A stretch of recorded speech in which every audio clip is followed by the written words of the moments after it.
Today we're going to talk about a brand new product from J&L Welding and Marine. It's called the Chumah. Made from 6061 aluminum, clear anodized for easy cleanup, keeps the crap from sticking to it.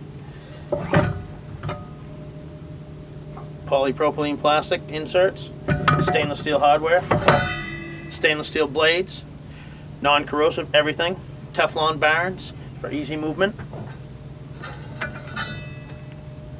Alright, we're going to cut some chum, see how this thing works. Put the diverter in, keeps the chum from sticking to the back of the blades. Got 200 pounds of herring, 200 pounds of herring. Go through 200 pounds of herring in 10 minutes. Beats a knife every day. As we said before, it's a standard rod holder. You don't want to cut your bait directly into a bait box. And you want to cut it directly overboard. Standard rod holder, swing it right around. Load it right up.